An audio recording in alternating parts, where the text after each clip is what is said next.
Assalamualaikum warahmatullahi wabarakatuh. Innal hamdalillah nahmaduhu wa nasta'inuhu wa nastaghfiruh wa na'udzu billahi min shururi anfusina wa min sayyiati a'malina. May yahdihillahu fala mudilla lahu wa man yudlil fala hadiyalah. Asyhadu an la ilaha illallah wahdahu la syarika lah wa asyhadu anna Muhammadan abduhu wa rasuluh.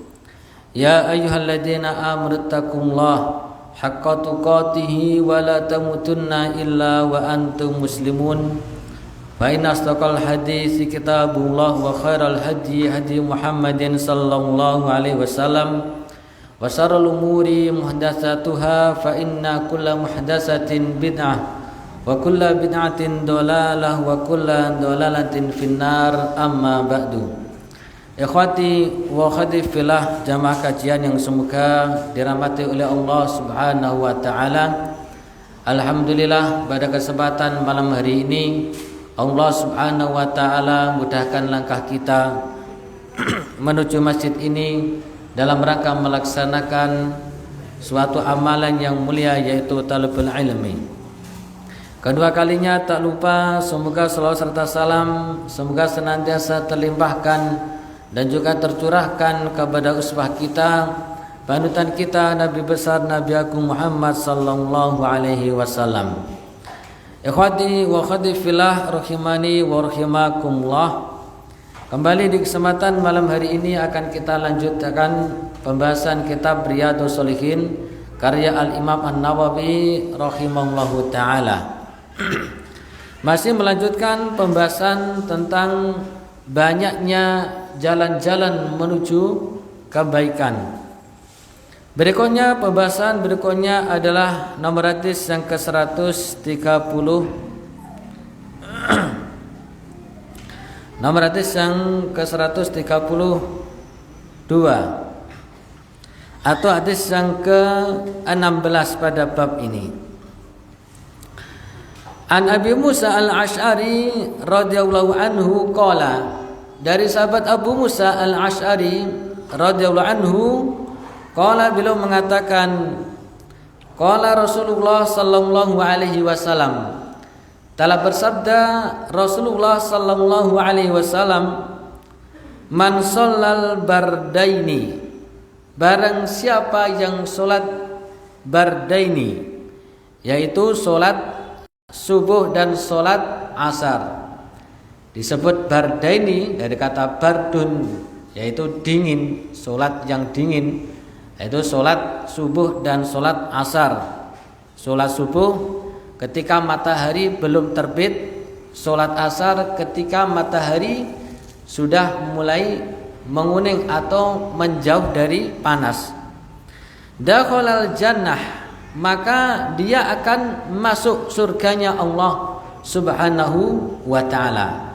Muttafaqun alaih, hadis sahih disepakati kesahihannya oleh Al-Imam Bukhari dan Imam Muslim. Pelajaran yang dapat diambil dari hadis ini di antaranya adalah yang pertama, fadlu al-muhafadati ala salatai al-fajr wal asr. Hadis ini menunjukkan keutamaan menjaga dua solat. Ya, walaupun semuanya solat wajib untuk dijaga, terutama solat 5 waktu, tetapi ini lebih khusus lagi menunjukkan keutamaan dua solat, yaitu solat fajar, solat subuh dan solat asar. Disebutkan dalam hadis yang lain bahwasanya Nabi kita Muhammad sallallahu alaihi wasallam menunjukkan tentang keutamaan dua solat ini. Beliau pernah mengatakan, innakum satarawna rabbakum, sungguh kalian nanti akan melihat Rabb kalian, itu akan melihat Allah Subhanahu wa ta'ala dengan penglihatan yang sangat jelas. Kama tarawna hadal qamara, sebagaimana engkau melihat bulan. Antum tahu yang namanya bulan di atas, ya. Ketika kita melihat, tidak pernah yang namanya melihat bulan itu berdesak-desakan. Ya, dimanapun posisi kita, sebanyak apapun yang melihat bulan maka tidak akan berdesak-desakan. Karena bulan itu bisa dilihat oleh semua manusia yang tinggal di bumi ini selama bulan tersebut tidak tertutup oleh awan atau oleh mendung. Maka sungguh kalian nanti akan melihat Allah Subhanahu wa taala sebagaimana melihat bulan, sangat jelas, sangat terang. Apabila orang tersebut memasuki jannah, memasuki surganya Allah Subhanahu wa taala. La tudammuna fi ru'yatihi. Kalian tidak akan berdesak-desakan atau tidak terhalang dalam melihat Allah Subhanahu wa taala. Fa in istata'tum alla taglibu ala salatin qabla tulis syamsi wa qabla ghurubiha faf'alu. Maka kalau kalian mampu untuk melakukan 2 salat, yaitu salat sebelum terbitnya matahari dan salat sebelum tenggelamnya matahari, yaitu salat subuh dan salat asar, maka lakukanlah. Maka lakukanlah. Ini menunjukkan keutamaan 2 salat. Salah satu keutamaan dari 2 salat ini.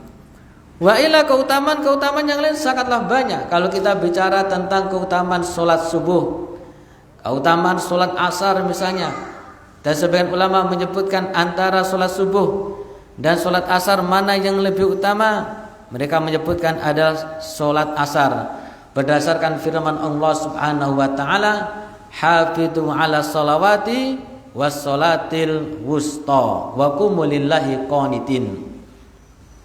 Jagalah salat-salat, yaitu salat-salat 5 waktu, was salatil wusta, dan salat pertengahan. Salat pertengahan adalah salat asar. Ini sekali lagi menunjukkan kepada kita agar kita bersungguh-sungguh dalam melaksanakan salat subuh dan salat asar. Dan apabila kita mengetahui fadilah keutamaan dari 2 salat ini, maka setidaknya bisa memberikan motivasi kepada kita apabila barangkali kita sedang dilanda kemalasan, apabila terkadang muncul pada diri kita malas karena 2 salat ini, malas-malasnya orang mengerjakan salat ini. Salat subuh, di mana salat subuh ini adalah waktu di mana seseorang dalam keadaan tidur. Salat asar ketika seseorang dalam keadaan bekerja. Apalagi kalau orang itu kerjanya di sawah, di kebun, suruh pulang jam 3, suruh jam 3 kurang 1/4 pulang, pasti orang desa mengatakan apa? Nanggung. Pisan sampai jam 5. Pisan sampai jam 5. Padahal jam 5 matahari sudah menguning. Dan sebentar lagi 5:30 matahari akan tenggelam. Maka berat memang bagi orang yang tidak bisa atau tidak terbiasa melakukan sholat subuh dan sholat asar. Oleh sebab itu, dengan mengetahui hadis ini dan hadis yang kita sampaikan tadi, setidaknya menjadi motivasi bagi kita untuk bersemangat melaksanakan sholat subuh dan sholat asar. Kemudian faedah yang lain, adamul istighali bin naumi wa a'malid dunya. Hendaknya seseorang tidak tersibukkan dengan tidur, dengan tidur, yaitu ketika sholat subuh. Wa a'malid dunya, dan amalan-amalan pekerjaan-pekerjaan dunia, yaitu ketika sholat asar. Min ada'il faraid fi waktiha, dari menunaikan yang wajib ini sesuai dengan waktunya. Inna sholata kanat alal mu'minina kitaban mauquta. Sesungguhnya salat itu bagi orang-orang yang beriman sudah ditentukan waktu-waktunya. Kapan mulai waktu salat subuh, kapan mulai waktu salat asar sudah ditentukan di dalam syariat Islam. Maka hendaknya dikerjakan, ditunaikan tepat waktu, dan tidak boleh diundur kecuali ada udzur. Tidak boleh diundur kecuali apa? Ada udzur syar'i, udzur yang bisa diterima di dalam syariat. Apabila di sana tidak ada udzur syar'i, maka tidak boleh seseorang mengulur-ngulur waktu dari sholat yang sudah, dari waktu sholat yang sudah ditentukan oleh Allah Subhanahu wa ta'ala melalui nabinya sallallahu alaihi wasallam. Waktu sholat subuh misalnya ketika terbitnya fajar shadiq, maka ketika awal terbitnya fajar shadiq hendaknya dia segera melaksanakan sholat subuh. Waktu sholat asar adalah ketika bayangan benda itu sama dengan bendanya. Bendanya panjangnya 1 meter, bayangannya juga panjangnya 1 meter. Maka itu awal ditunaikannya sholat asar. Maka tunaikanlah sholat di awal tersebut.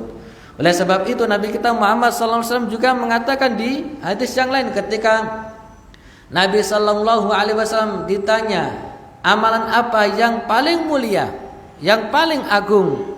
Kata Nabi kita Muhammad SAW sebelum amalan-amalan yang lain beliau mengatakan as-sholatu ala waktiha, sholat tepat waktu, ya, sholat tepat waktu. Dan orang yang sholat tepat waktu insya Allah dia akan menjadi seorang mukmin yang baik, seorang muslim yang baik. Maka kita lihat kalau orang itu dalam sholatnya selalu menjaga sholatnya, terutama di awal waktu, insya Allah walaupun dia orang yang jelek, orang yang buruk, orang yang jahat, insya Allah jeleknya tidak terlalu banyak, buruknya tidak terlalu banyak, dosanya tidak terlalu banyak. Kenapa? Karena dia menjaga amalan yang paling utama, yaitu sholat 5 waktu. Dan terlebih sholat yang dalam keadaan sulit tadi, yaitu sholat subuh dan sholat asar. Dan orang-orang munafik itu salah satu cirinya mereka berat ketika melakukan sholat-sholat yang tidak dilihat oleh manusia. Di antaranya sholat subuh. Asqalu sholati alal munafiki sholatus subhi wa sholatil isya. Sholat yang paling berat yang dilakukan bagi orang munafik, sholat yang paling berat bagi orang munafik adalah sholat subuh dan sholat isya. Maka apabila kita bisa melakukan sholat subuh tepat waktu dan kita ikhlas melakukan sholat subuh dan terlebih tadi melakukan sholat asar tepat waktu, insya Allah itu adalah salah satu ciri keimanan yang jujur kepada Allah Subhanahu wa ta'ala. Fa sholatu subhi takunu inda ladzatin naum, di mana sholat subuh itu adalah sholat ketika orang-orang dalam enaknya tidur, ya. Jadi orang tidur, orang yang tidak merasakan nikmatnya sholat malam, yang belum merasakan nikmatnya sholat subuh, itu memang merasakan sholat subuh, waktu subuh itu waktu yang paling nikmat untuk tidur. Ya, buktinya kalau setelah sholat subuh itu kalau tidur enak, kan itu. Apalagi pas puasa, pas sahur, ya, makanya banyak. Kemudian habis sholat subuh tidur, enak banget. Akan tetapi dia akan kehilangan fadilah yang sangat banyak di waktu sholat subuh. Di antaranya dia akan kehilangan keberkahan harinya. Nabi kita Muhammad SAW pernah mendoakan, Allahumma barik ummati fi bukuriha, atau kama qala sallallahu alaihi wasallam, ya Allah berkailah umatku di waktu pagi mereka. Maka seorang muslim, seorang mukmin ketika sholat subuh hendaknya dia bersemangat. Setelah sholat subuh dia juga melakukan amalan-amalan yang dapat bermanfaat baginya. Wa sholatul asri takunu indal istighali bi inha'i amalin nahar. Dan sholat asar dilakukan ketika pekerjaan itu hampir selesai, kan gitu. Rata-rata sholat asar itu dikerjakan ketika orang hampir selesai bekerja. Pabrikan misalnya selesainya jam 4, sholat asarnya jam 3. Izin sama majikan, malu kan itu, bolak-balik izin. Nah, akhirnya malu, akhirnya ya sudah sholat asarnya nantilah setelah pulang dari pabrik. Orang yang di kebun, orang yang di sawah juga demikian. Hampir selesai. Pekerjaan hampir selesai. Panennya hampir selesai. Nanggunglah. Jam 3 pulang. Harus copot baju, harus ganti, semacam-macam lah. Nanti sekalian jam 5. Maka ini memang berat, memang sulit. akan tetapi apabila orang itu punya keimanan bahwasanya rezeki manusia itu sudah dijamin oleh Allah Subhanahu wa taala, maka dia tidak akan peduli. Mau hampir pekerjaan mau selesai, mau pekerjaannya ini dan itu, kalau dia sudah yakin waktunya sholat, ya sholat. Karena yang namanya pekerjaan itu apabila dituruti tidak akan selesai. Ya, pekerjaan apa saja sebenarnya tidak ada alasan seseorang untuk meninggalkan atau untuk sholat tepat waktu. Karena semua pekerjaan itu punya risiko. Ya. Jadi jenengan jangan lihat wah enak ya jadi guru, sewaktu-waktu bisa apa? Istirahat. Ya. Daripada saya yang pabrikan, belum tentu. Harus jadi guru muridnya wangal bengel, ya. Hari itu harus tambah waktu lagi. Enak ya jadi petani sewaktu-waktu bisa pulang, belum tentu. Banyak petani juga tidak pulang-pulang ketika sholat 5 waktu. Jadi jangan sawang sinawang. Enak itu, enak ini tidak. Tergantung kita. Pekerjaan apapun itu mengandung risiko. Maka kalau dia bisa, hendaknya berusaha untuk mengerjakan sholat tepat waktu. Karena sholat adalah amalan yang paling utama yang akan dihisab oleh Allah Subhanahu wa ta'ala. Kemudian berikutnya hadis yang nomor 17 dari bab ini, atau nomor hadis 133. Qala Rasulullah sallallahu alaihi wasallam, telah bersabda Rasulullah sallallahu alaihi wasallam, hadis Abu Musa al-Asy'ari, idza maridul abdu, apabila seorang hamba itu sakit, aw safara, atau dalam keadaan safar, bepergian. Apabila seorang hamba itu dalam keadaan sakit atau safar, kutiba lahu mislu ma kana ya'malu muqiman sahihan, maka akan ditulis baginya sebagaimana apa yang telah dia amalkan, yang dia kerjakan ketika dalam keadaan mukim dan ketika dalam keadaan sehat. Hadis sahih riwayat Al-Imam Bukhari. Pelajaran yang dapat diambil dari hadis ini, yang pertama, sa'atu rahmatillah wa lutfihi bi'ibadihi. Hadis ini menunjukkan agungnya atau luasnya rahmat Allah Subhanahu wa ta'ala dan kasih sayangnya Allah Subhanahu wa ta'ala kepada hambanya. Kita bisa bayangkan kalau kita melakukan amal-amal soleh ketika dalam keadaan mukim itu tidak dalam keadaan safar, tidak dalam keadaan bepergian. Ketika kita sehat, kita melakukan amal-amal kebaikan.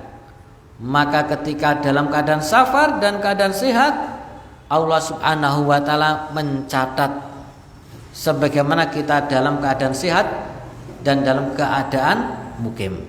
Sekali lagi ini menunjukkan akan luasnya rahmat Allah Subhanahu wa ta'ala.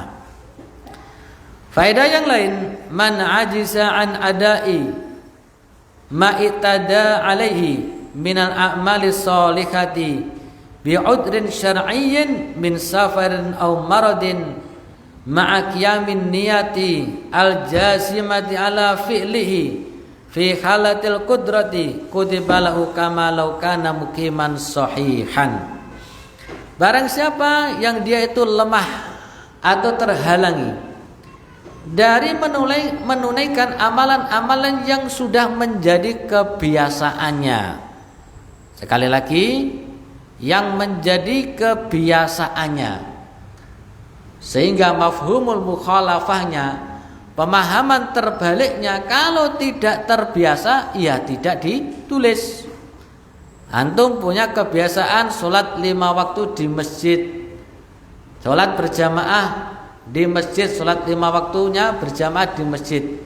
Maka ketika safar, antum di hotel, misalnya mampir di hotel, sholatnya di hotel, atau mungkin sholatnya di kamar temannya, atau di rumah saudaranya, misalnya sholat sendiri, maka ditulis sholat berjamaah 27 derajat.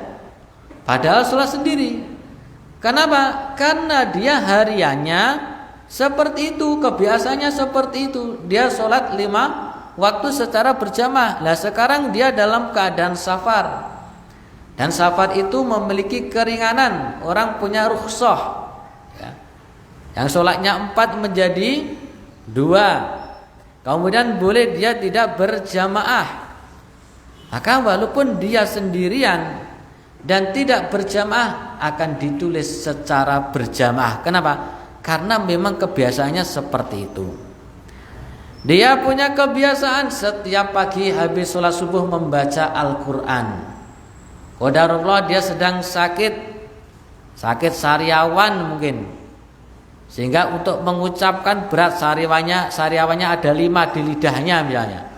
Kan itu. Pernah sariawan seperti itu? Sariawan di lidah itu kan sakitnya luar biasa itu. Apalagi lebih dari 1. Wah, sakitnya luar biasa. Sulit untuk digunakan untuk bicara, sulit digunakan untuk ngaji. Tetapi dia tetap mendapatkan pahala mengaji. Kenapa? Karena sudah menjadi kebiasaan. Mafhumul mukhalafahnya, pemahaman terbaliknya, kalau antum tidak terbiasa ngaji setelah subuh ya enggak dapat pahala. Kita terbiasa baca zikir pagi dan zikir petang.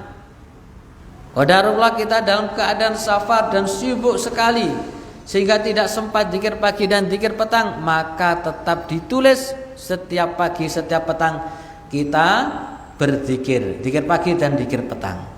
Nah, dengan niat apa juga? Dilandasi dengan niat seandainya saya tidak dalam keadaan sakit dan tidak dalam keadaan safar, saya akan melakukan amalan ini dan amalan itu.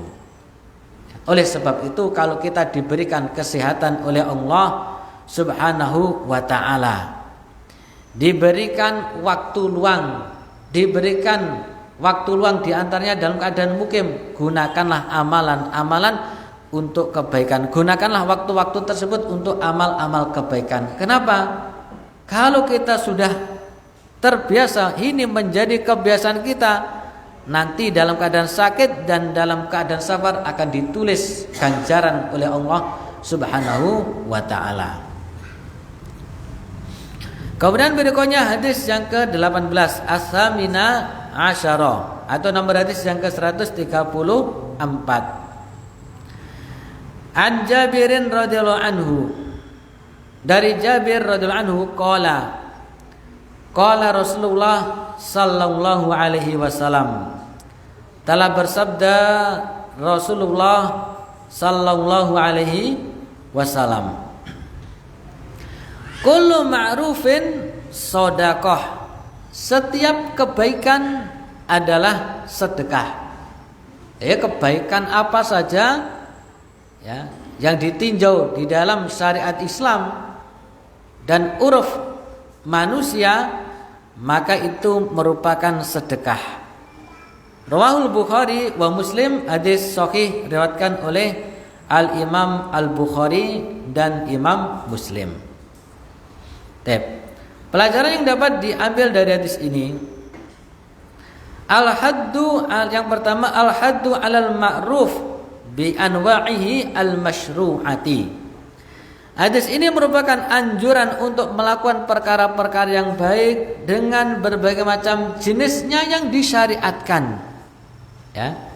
Karena kebaikan itu sangat banyak, sebagaimana judul dari bab ini. Bab tentang banyaknya jalan kebaikan. Jadi kalau kita mau mencari, mau mengamalkan amalan bahasa kita sak emoy, sak geleme, sak walai dalam Islam, itu sangat-sangat banyak amalan yang diajarkan oleh Nabi kita Muhammad sallallahu alaihi wasallam. Maka tidak perlu mencari amalan-amalan yang lain yang tidak pernah diajarkan, yang tidak pernah dilakukan oleh Nabi kita Muhammad sallallahu alaihi wasallam.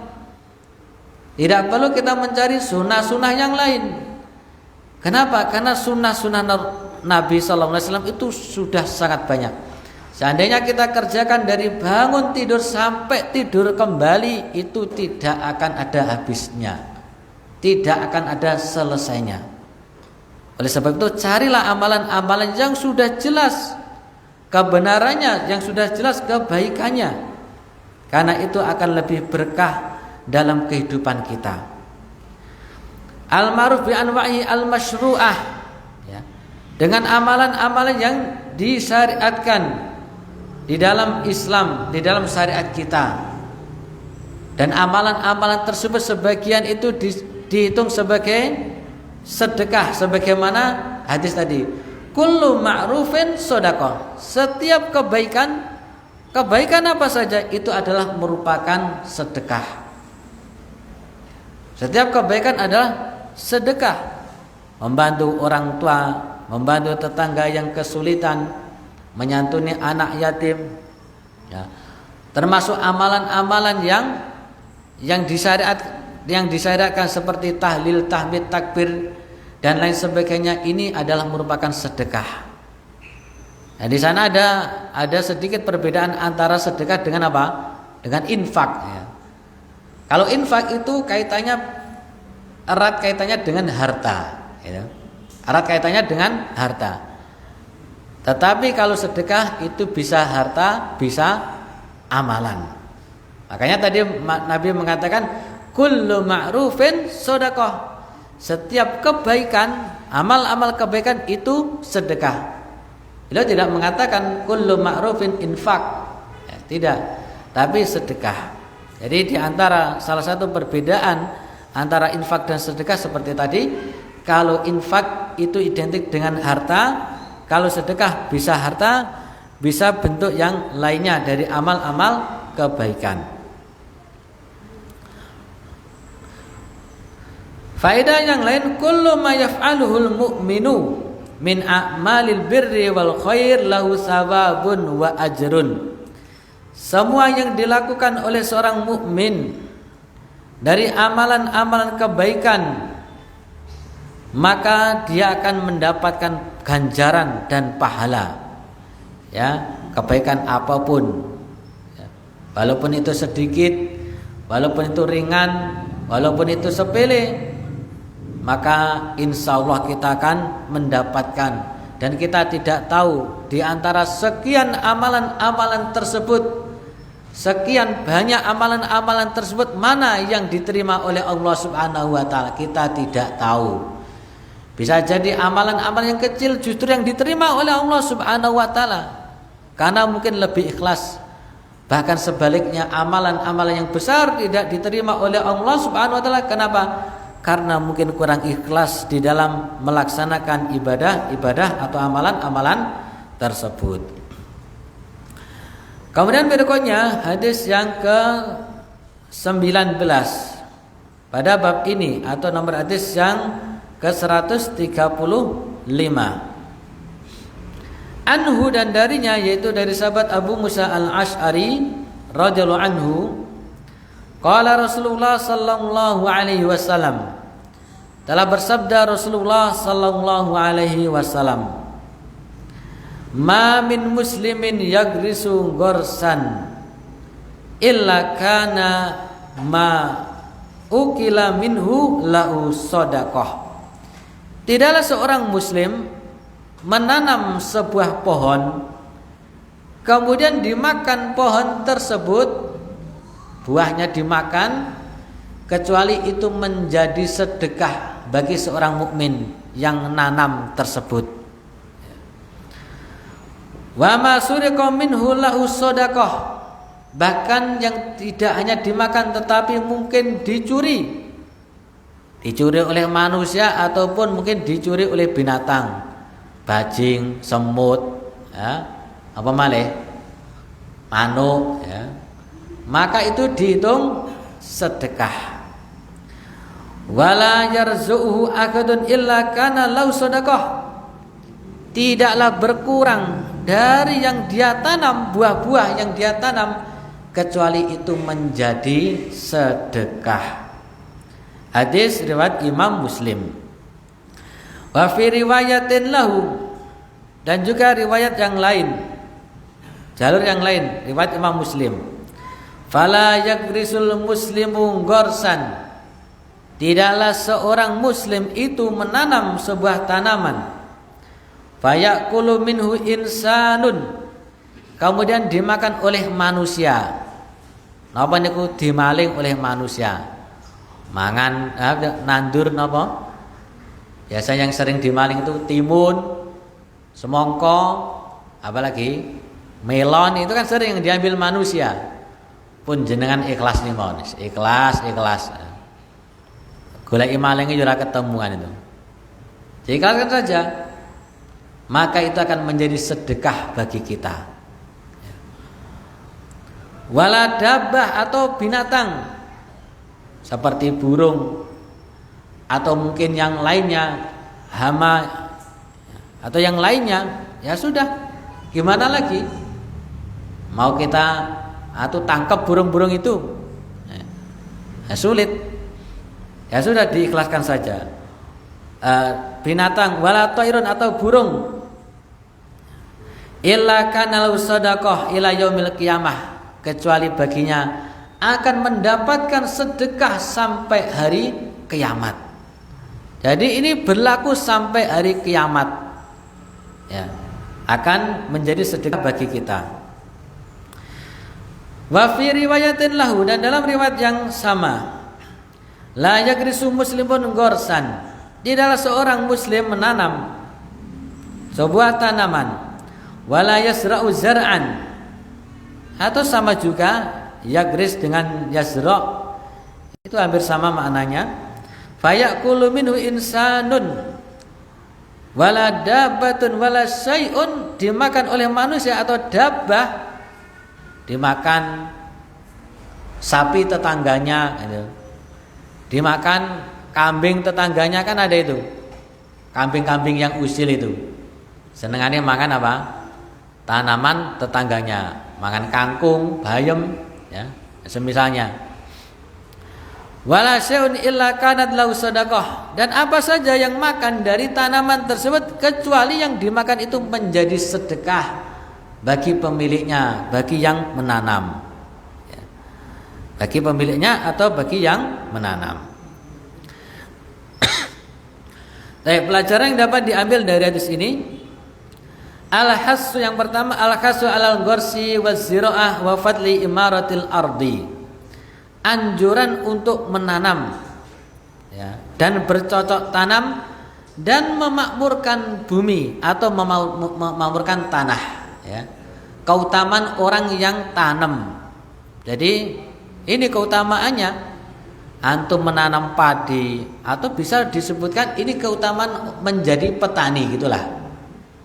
Keutamaan menjadi petani, nanam padi, nanam melon, nanam semangka, nanam apa lagi, ya, gandum kalau di luar negeri sana, daerah Timur Tengah sana, dan lain sebagainya. Apabila itu dimakan kemudian ikhlas, catatannya ikhlas, ya, mboten grutu, ya, mboten napa niku misui manuke, gitu. Manuk mangan dipuisui, ya. Atau kambingnya tetangganya makan bayamnya dipisui, nah ini berarti dia tidak ikhlas, ya, dia nggak dapat pahala sedekah. Jadi ikhlas, ya. Kalau kita nggak ikhlas terus mau apa? Namanya binatang, ya. Binatang itu punya akal apa tidak? Nggak punya akal. Memang punya otak tapi tidak punya akal, ya. Ya, yang salah itu yang punya, gitu. Kalau kambing, kalau ayam atau mungkin sapi, yang punya yang salah. Tapi kalau burung, seperti burung perit misalnya, kalau datang ambyok ke padi yang sudah mulai panen, itu kan sudah ratusan beriuk, gitu, dimakan. Berkurang 1 kintal misalnya, ya. Biasanya dapat 7 kintal, kok ini cuma dapat 5 kintal atau 6 kuintal, ya sudah, diikhlaskan saja. Barangkali ini menjadi sedekah bagi kita. Selesai, dapat apa? Dapat bala. Ini sekali lagi menunjukkan keutamaan orang yang menanam. Disebutkan kalau di kisah-kisah ya, ada seorang yang menanam, orangnya sudah tua, ya, orangnya sudah tua, kemudian menanam sebangsa pohon-pohon yang buahnya itu lama, pohon mangga misalnya. atau mungkin pohon duren. Umurnya kan nunggu buahnya itu kan lama, 5 tahun atau 10 tahun dia menanam. Sama si anak muda, walah mbah umurnya sampean ki piro? Ya. Wis 90 tahun kok nanam duren, nanam pelem. Terus lahmu ngepek kapan? Para kowe wis mati dhisik. Nah, ini kita yang secara bahasa kita. Kemudian si syekh tersebut, orang tua tersebut mengatakan, wahai si pemuda, kalau seandainya aku tidak memetik hasilnya atau aku mati duluan dari pohon ini, setidaknya ada orang yang bisa mengambil faedah dari buahnya. Ya, setidaknya ada orang yang bisa mengambil faedah dari buahnya. Antum nanam pisang atau nanam mangga napa niku gadung atau mana lagi misalnya. Jenengan wis umur 90 tahun ditanam. Mungkin ada tetangga yang kiseng. Ala-ala tuwek dadak nandur pelem, kayak yo kapan leh ngunduh. Jawab dengan ini. Bisa jadi saya mati duluan, tapi mangga ini bisa menjadi apa? Sedekah bagi kita. Dimakan oleh orang sekeliling kita, dimakan oleh tetangga kita, mungkin dijual, ya, menjadi sedekah bagi kita. Maka ini salah satu amalan yang mulia. Orang menanam itu adalah amalan yang mulia. Dan juga kata Syekh Salim tadi, menunjukkan keutamaan menghidupkan bumi atau menghidupkan tanah. Istilahnya itu ihyaul mamat. Dalam fikirnya itu ihyaul mamat, menghidupkan sesuatu yang mati. Tanah-tanah yang kosong, yang tidak, istilahnya itu tidak ditanami macam-macam. Kalau ada yang punya, ya coba izin kepada yang punya, boleh enggak ditanami? Karena ini termasuk sunnah, termasuk amal yang dianjurkan menghidupkan bumi, atau bahasa kerennya itu reboisasi. Nah, jadi kalau perhutani mengadakan katanya reboisasi, Islam sudah ada yang namanya reboisasi. Tidak membiarkan tanah nganggur, kecuali harus ditanami. Wa anna minal a'malil lati la yanqati'u fiha as-sawab bi mauti fa'iliha. Dan dia termasuk amalan-amalan yang tidak terputus pahalanya bagi orang yang melakukannya. Tadi misalnya jenengan tanam mangga, tanam kelapa, tanam pisang. Satu pisang jenengan tanam nanti kan mana jadi banyak kan itu. Sedekah bagi jenengan. Ya mungkin hanya waktu itu sekedar iseng, alah daripada nganggur nanam pisang satu. Tapi satu pisang bisa mana jadi ratusan. Orang yang mengambil faedah sangat banyak. Maka kita dapat pahala yang terus mengalir. Kita lihat sahabat Utsman radhiyallahu taala anhu punya kebun apa? Kurma. Zamani Utsman bin Affan sampai sekarang kebun kurmanya masih ada dan digunakan untuk membantu mahasiswa, gunakan untuk ini dan itu mengalir pahala kepada Utsman radhiyallahu taala anhu. Coba bayangkan sudah 1400 tahun yang lalu. Belum memiliki rekening, ya, rekening apa? Tabungan dari hasil kebunnya tersebut, hasil kurmanya tersebut. Ya. Apa enggak pengen kita seperti itu? 1500, 1400 tahun yang lalu beliau sudah meninggal, tapi pahalanya masih mengalir sampai sekarang ini. Dan masih terkenal dan belum memiliki rekening tersendiri. Rekening atas nama Utsman bin Affan. Apa kita tidak pengen mengalahkan yang lain, karya-karya yang lain, misalnya karya Imam Al-Bukhari, karya Imam Muslim, ya, 300 tahun yang lalu atau 400 tahun yang lalu. Ini 1400 tahun yang lalu. Masih manfaatnya masih dirasakan oleh kaum muslimin sampai sekarang ini. Maka kalau kita diberikan harta oleh Allah Subhanahu wa taala mampu untuk istilahnya itu membeli kebun, kemudian kebun itu diolah suatu yayasan atau suatu pesantren, itu luar biasa. Antum lihat sekolah di Mesir yang terkenal itu namanya apa? Universitas apa? Al-Azhar. Sekolahnya apa? Bayar apa gratis? Bayar apa gratis? Gratis. Dari mana gratis sih sekolah? Sekolah itu kan mahal. Ya. Biaya sekolah, biaya pendidikan itu kan mahal. Gaji gurunya, kemudian alat perkantorannya banyak mahal. Tidak heran sekolah itu mahal, tapi kok dia bisa gratis? Salah satunya adalah adanya wakaf perkebunan yang ada di pinggir-pinggir sungai Nil. Mereka wakafkan, dan sudah umur berapa ratus tahun Al-Azhar itu. Dan orang yang menanam pohon-pohon kurma yang di pinggir sungai Nil akan mendapatkan aliran terus, ya, setiap saat, setiap waktu terus mengalir pahala dari mahasiswa, dari tulab. Itu kan tidak hanya jamiahnya saja, tidak hanya universitasnya saja, sampai tingkat SMP, bahkan sampai tingkat TK kan, sekolahnya gratis, ya, mendapatkan aliran pahala yang sangat besar. Nah ini juga termasuk saran dari kita, ya. Kalau antum dikasih rezeki banyak, cobalah itu punya kebun apa saja, kebun kurma, sejauhnya kebun kurma, kebun pisang atau kebun mangga atau kebun apa yang bisa ditanam menghasilkan, itu bisa digunakan untuk operasional pesantren, operasional sekolah, bisa menggratiskan sekolah. Coba kalau kita menggratiskan satu anak saja, itu pahalanya kan sangat besar. Satu anak kita gratiskan ketika masuk sekolah sampai lulus, kita gratiskan. Kemudian dia menjadi ustadz, menjadi kiai, menjadi orang yang berpengaruh, menebarkan kebaikan di masyarakat. Kita sudah berapa banyak mendapatkan kebaikan dari mereka. Satu orang, kalau kita bisa menyekolahkan 2 orang, 3 orang, 10 orang, 100 orang, ya, kita di alam kubur pahala transfer, terus mendapatkan pahala yang besar dari Allah Subhanahu wa taala. Ini yang juga disebut dengan wakaf, ya, wakaf tanah. Jadi daripada yang namanya kalau kita kalau ngelola sekolah yayasan itu kan biasanya mengandalkan donatur, donasi, ya. Siapa tahu kalau ada orang yang mewakafkan tanah, mewakafkan kebun, ini insya Allah lebih bermanfaat, ya. Selama kebun tanah tersebut diolah, sawah misalnya 1 hektar dah diwakafkan untuk Yayasan Al-Munawwarah, ya. Silahkan dikelola. 1 hektar lumayan, ya, untuk kelola setiap bulannya, bisa menggratiskan sekolah anak dari SD SMP, karena biaya sekolah, biaya pendidikan itu sangat mahal, ya. Kita sendiri terjun di dunia pendidikan, jadi memang mahal. Tidak heran kalau sekolah-sekolah tertentu biayanya sangat mahal. Maka kalau misalnya ada orang yang seperti ini, tentu ini adalah perkara yang baik.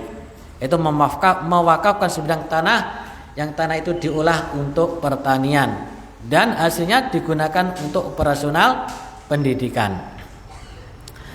Kemudian faedah yang lain, as-sa'yu fi tasilin naf'i al-makhluqatillahi ta'ala wa taysiri umurihim wa qada'i hawaijihim.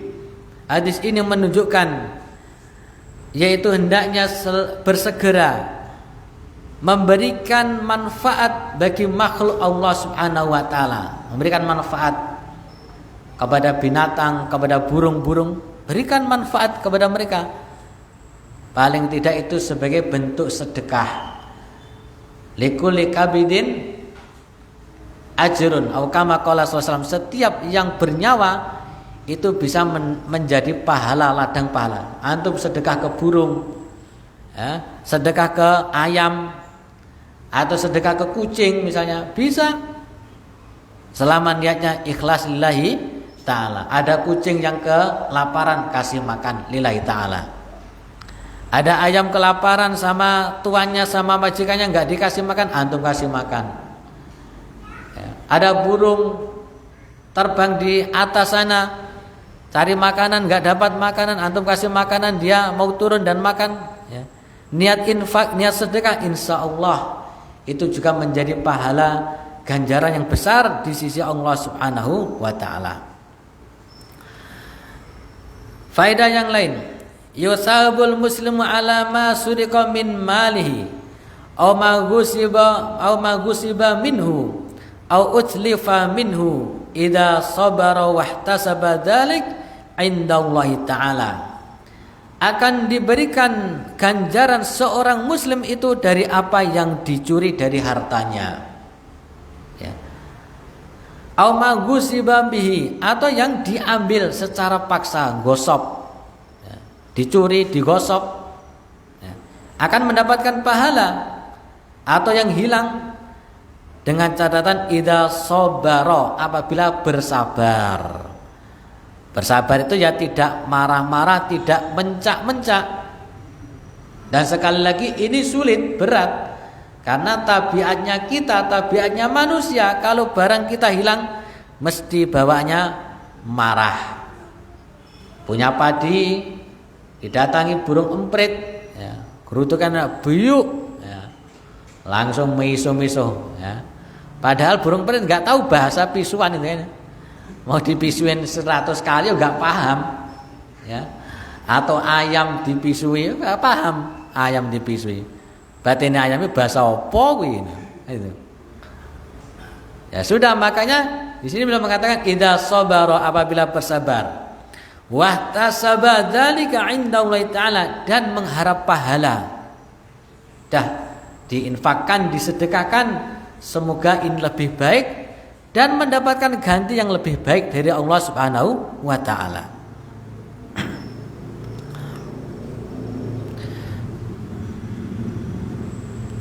Kemudian faedah yang lain, jawazu ittikhadid dai'ah, dibolehkan untuk mencari pekerjaan. Ya, mencari pekerjaan di dalam hadis tadi yaitu menanam. Dan dianjurkan untuk mencari pekerjaan. Jadi tidak berpangku tangan. Allah Subhanahu wa taala mengatakan wala tansa nasibaka minad dunya, dan jangan lupa bagianmu dari dunia. Kita ini punya bagian dari dunia. Dan dunia harus dicari, tidak berpangku tangan, harus dicari.